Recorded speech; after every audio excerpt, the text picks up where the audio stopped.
The text becomes shorter, the energy fades, the explanations stop, and one day the person who once gave you endless chances becomes unreachable like a locked room with no door. Because here's the terrifying truth most people never understand. An empath leaves long before they actually leave. In behavioral psychology, this is called emotional withdrawal. It happens when the brain recognizes repeated emotional danger and begins shutting down attachment pathways to protect itself. The same neural circuits involved in physical pain activate during emotional betrayal. Research from the University of Michigan found that rejection and emotional hurt stimulate the anterior cingulate cortex, the exact same area activated during physical injury. To an empath, toxic behavior doesn't just hurt feelings. Their brain experiences it almost like bodily damage. And once the nervous system decides someone is unsafe, something irreversible begins. At first, the empath tries harder. They communicate. They explain. They forgive things they should never forgive. They carry conversations alone. They overanalyze every interaction, trying to restore emotional peace. Because empaths are often conflict averse, not because they're weak, but because they feel everything intensely. Studies on mirror neurons suggest highly empathetic people process others' emotions almost as if they are experiencing them personally. That means arguments exhaust them faster. Negativity drains them deeper. Coldness cuts sharper. But here's where most people make the fatal mistake. They confuse patience with permanence. They think they'll always be here.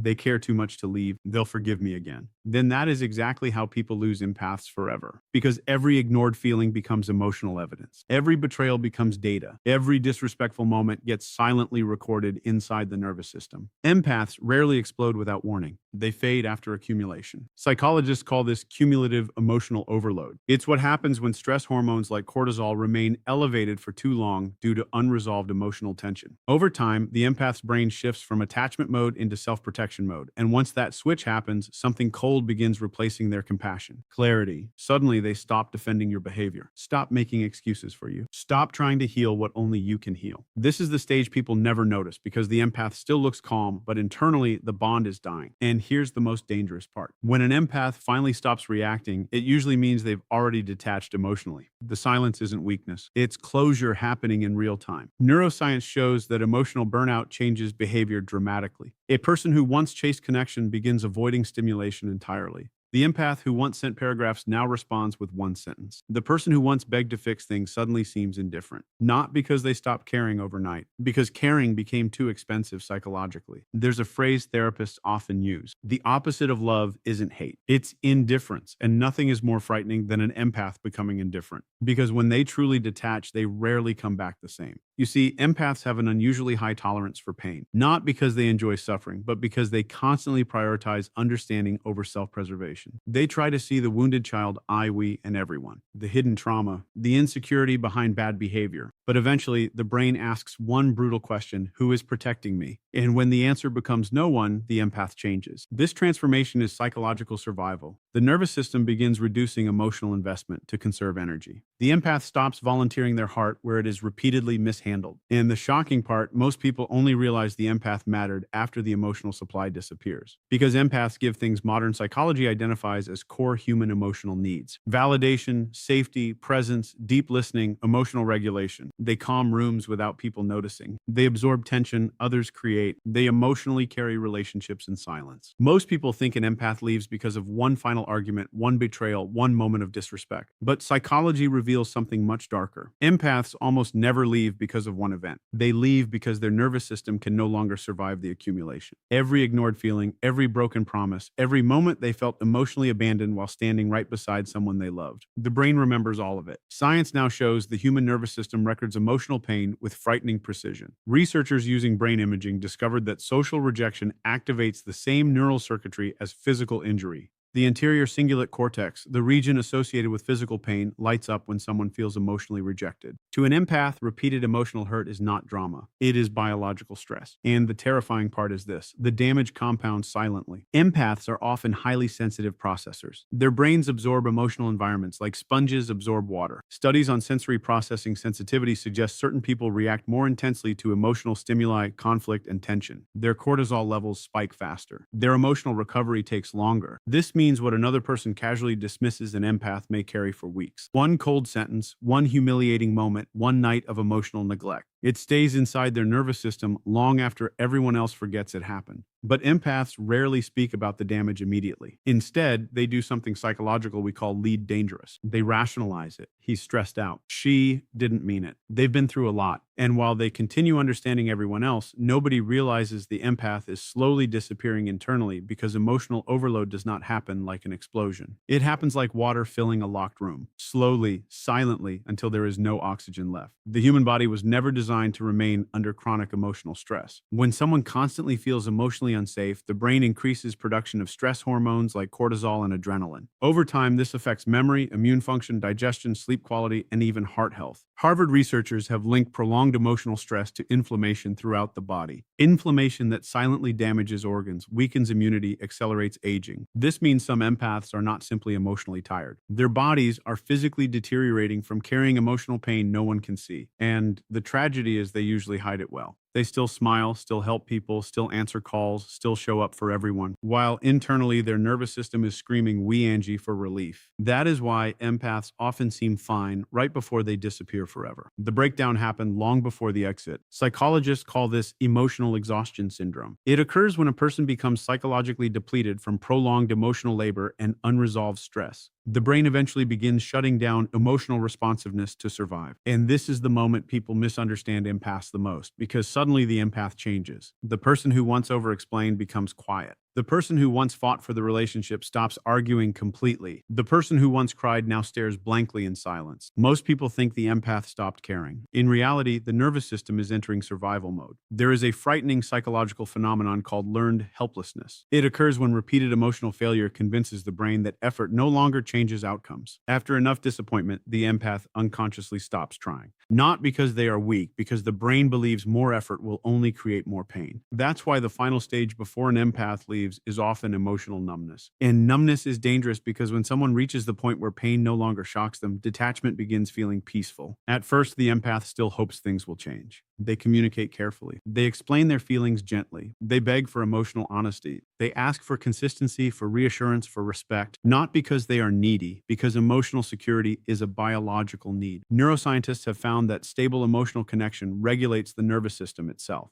Healthy relationships lower blood pressure, reduce stress hormones, and improve emotional resilience. But toxic emotional inconsistency does the opposite. One day affection, next day coldness. One moment intimacy, next moment rejection. This creates something psychologists call intermittent reinforcement, one of the most psychologically addictive emotional patterns in existence. It's the same reward mechanism involved in gambling addiction. The unpredictability traps the empath emotionally. They keep hoping the loving version of the person will return permanently. But eventually their nervous system burns out from the instability. And once burnout arrives, something changes permanently. The empath stops expecting love to feel safe. That realization breaks something deep inside them. Imagine waking up one day and realizing the person you defended the most is also the person exhausting your nervous system the most. That realization changes people forever. Because empaths can survive pain, what destroys them is realizing their love is being mishandled repeatedly by someone fully aware of their sensitivity. And once that awareness enters the empath's mind, emotional withdrawal accelerates rapidly. The text becomes shorter. The eye contact changes. The warmth disappears slowly, not out of revenge, out of preservation. Research on trauma responses shows that emotional withdrawal is often the brain's attempt to reduce psychological danger. The empath is unconsciously trying to stop further emotional injury. This is why many empaths isolate after prolonged toxic relationships. Their nervous system becomes hypersensitive. Loud environments exhaust them. Conversations drain them. So,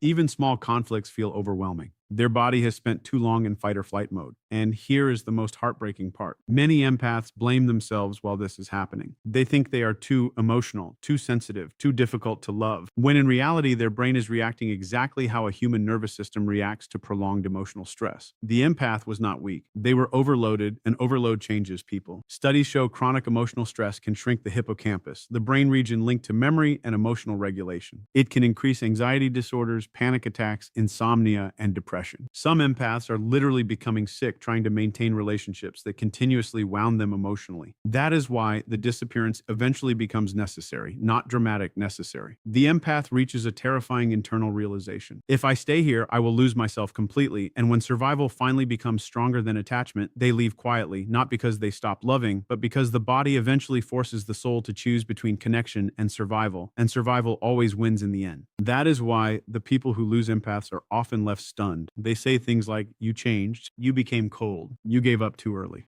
Silently. But they never saw the invisible psychological war happening inside the empath for months, sometimes years. They never saw the sleepless nights, the anxiety attacks, the emotional overthinking, the silent crying behind closed doors. They only noticed the empath leaving, not the slow destruction that made leaving necessary. And by the time the empath finally walks away, something irreversible has already happened. The nervous system has learned one brutal lesson. Peace is safer than attachment. And once an empath truly learns that lesson, they rarely return to the people who taught it to them. The most dangerous moment in a relationship is not the screaming, not the arguments, not even the betrayal. It is the silence. Because when an empath goes silent, something psychological has already died inside them. Most people completely misunderstand this stage. They think the empath is calming down, giving space, taking time to think. But neuroscience suggests something much deeper is happening. The human brain can only tolerate emotional disappointment for so long before it begins protecting itself through detachment. And for empaths, that detachment rarely happens loudly. It happens quietly, gradually. Like a candle losing oxygen in a sealed room, at first the empath reacts emotionally because they still believe the connection can be saved. They explain themselves repeatedly. They communicate with patience. They overanalyze every conflict, searching for emotional resolution. Why? Because highly empathetic people often possess stronger emotional monitoring systems. Studies involving mirror neurons suggest empaths process the emotions of others with extraordinary intensity. Their nervous systems absorb emotional tension faster and deeper than most people realize. That means arguments don't just upset them, they exhaust them biologically. One cold interaction can replay inside their mind for days. One dismissive comment can trigger hours of emotional processing. Their brain searches endlessly for emotional safety because emotional harmony feels necessary for survival. But eventually, something terrifying begins happening inside the empath's nervous system. They stop believing their feelings matter. And psychology has a name for this: emotional learned helplessness. It occurs when repeated emotional invalidation teaches the brain we at expressing pain changes nothing. So, the nervous system adapts by shutting down emotional output altogether. That's why an empath becoming quiet is never random. Silence is often the final stage of emotional exhaustion. The empath realizes no matter how clearly I explain my pain, nothing changes. And once the brain reaches that conclusion, behavior changes dramatically. The paragraphs disappear. The late night conversations stop. The emotional vulnerability fades. Suddenly, the person who once begged to fix things barely reacts anymore. This confuses people deeply because humans expect pain to look emotional. But the deepest pain often looks emotionally empty. Research in trauma psychology shows that emotional numbing is a protective defense mechanism. When stress becomes overwhelming, the brain reduces emotional responsiveness to minimize further psychological damage. This means the empath's silence is not peace, it is survival. And the most chilling part, by the time this silence appears externally, the emotional bond may already be collapsing internally. Because empaths rarely detach impulsively. They detach after prolonged emotional disappointment. Every broken promise becomes neurological evidence. Every invalidated feeling weakens trust pathways in the brain. Every moment of emotional neglect quietly trains the nervous system to stop expecting safety from that person. Over time, the empath stops reacting not because they don't care, but because caring became psychologically dangerous. Think about that. Imagine loving someone so deeply that your nervous system eventually identifies that love is a source of stress. That changes a human being permanently. Studies show chronic emotional stress increases cortisol production. When cortisol remains elevated too long, it affects memory, concentration, sleep, digestion, immune function, and even cardiovascular health. This means some empaths are not just emotionally hurt. Their bodies are physically responding to relational instability as if surviving a long-term threat. And eventually, the nervous system starts conserving energy. This is when silence becomes addictive. No more explaining. No more emotional chasing. No more fighting to be understood. The empath discovers something shocking. Silence hurts less than disappointment. And once they discover that emotional detachment accelerates rapidly. People often mistake this phase for emotional coldness. But emotionally exhausted people are not cold. They are depleted. The empath once cared so intensely that they ignored their own psychological limits. They tolerated inconsistency, mixed signals, emotional neglect, disrespect disguised as misunderstanding because they kept hoping empathy would eventually heal the relationship. But empathy without reciprocity becomes self-destruction. And the human nervous system eventually rebels against self-destruction. That rebellion looks like distance. Suddenly, the empath no longer reacts to arguments, no longer begs for reassurance, no longer asks for honesty. Why? Because emotionally, they are already grieving the relationship while still inside it. Psychologists describe grief as the process of emotionally adapting to loss. What many people never realize is this: empaths often begin grieving long before the relationship ends. They mourn the emotional connection slowly, silently, internally. Every disappointment becomes another funeral for the version of the relationship they once believed in. And eventually, the silence arrives, not as punishing, meant as acceptance. This is why the empath's final silence feels so haunting, because there's no visible explosion attached to it. One day, they simply stop reaching emotionally. And that moment terrifies people. Not because of what the empath says, but because of what they no longer say. No more emotional effort. No more attempts to repair. No more visible attachment. Just stillness. And stillness is psychologically unsettling because humans instinctively fear emotional withdrawal. Attachment theory shows that emotional connection creates feelings of safety and identity. When someone emotionally withdraws, the brain perceives relational danger immediately. That's why people suddenly panic once the empath goes silent. Ironically, they often begin caring hardest only after the empath emotionally detaches. Now they want communication. Now they want honesty. Now they notice the emotional absence, but the empath's nervous system may already be gone. And this is the brutal truth people struggle to accept. An empath's silence is usually the result of repeated emotional injuries that were ignored when they were still speaking. That's what makes the silence tragic, because see, the empath tried again and again and again until the brain finally chose peace over connection. Neuroscience confirms that emotional burnout changes personality temporarily. A once warm, expressive person may become detached, withdrawn, and emotionally unavailable after prolonged stress exposure. This is not manipulation. It is nervous system fatigue. The brain literally loses the energy required for emotional engagement. And once an empath reaches this stage, solitude often becomes healing. Quiet rooms feel safer than conversations. Distance feels safer than intimacy. Isolation feels safer than vulnerability, because their nervous system associates attachment with exhaustion now. That's why the empath's silence can feel colder than anger. Anger still contains emotional investment. Silence often means the investment is disappearing. And once emotional investment disappears completely, the relationship becomes psychologically difficult to revive. The empath may still care about the person, but they no longer trust the connection. And trust is everything. Research consistently shows that emotional trust regulates human attachment security. Without trust, the nervous system remains hypervigilant, constantly scanning for emotional danger. No human being can live peacefully inside constant hypervigilance forever. Eventually, the body demands escape. That's when the empath finally disappears emotionally. Not because they wanted to stop loving, but because their nervous system could no longer survive loving without safety. And the heartbreaking part is this: most people only understand the empath's silence after it's too late to reverse it.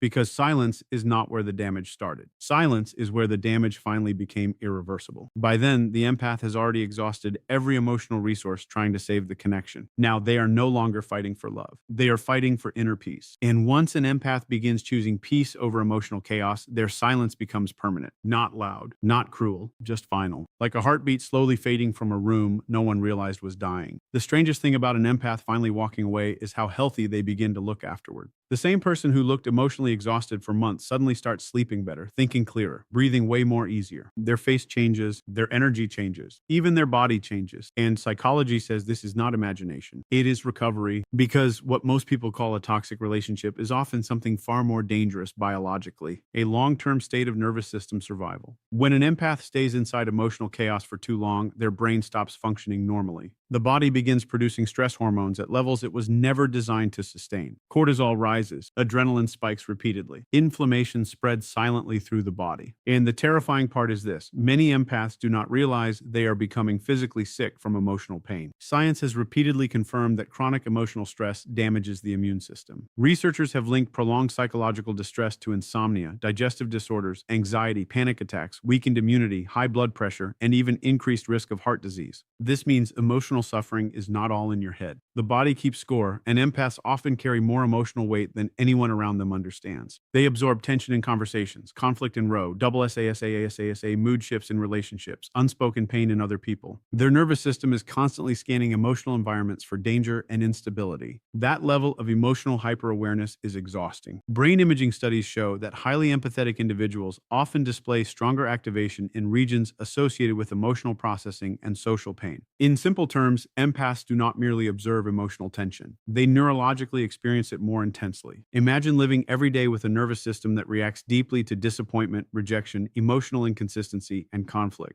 Now imagine staying trapped inside that environment for years. Eventually, the body begins collapsing under the pressure. That's why many empaths slowly lose themselves in toxic relationships without realizing it. First comes emotional exhaustion, then mental fog, then chronic anxiety. Their sleep becomes restless because the nervous system never fully relaxes. Their digestion changes because stress disrupts gut function. Their immune system weakens because chronic cortisol suppresses immune response. Some begin waking up tired no matter how much they sleep episode. Others lose motivation completely. Even simple conversations start feeling emotionally heavy. And still, they stay. Because empaths are often psychologically conditioned to prioritize connection over self-preservation, they convince themselves love requires endless patience, endless understanding, endless forgiveness. But eventually, the nervous system reaches a terrifying limit. And when it does, survival instincts begin overpowering emotional attachment. This is the turning point people rarely see coming. The empath suddenly realizes, I cannot heal in the same environment that keeps hurting me.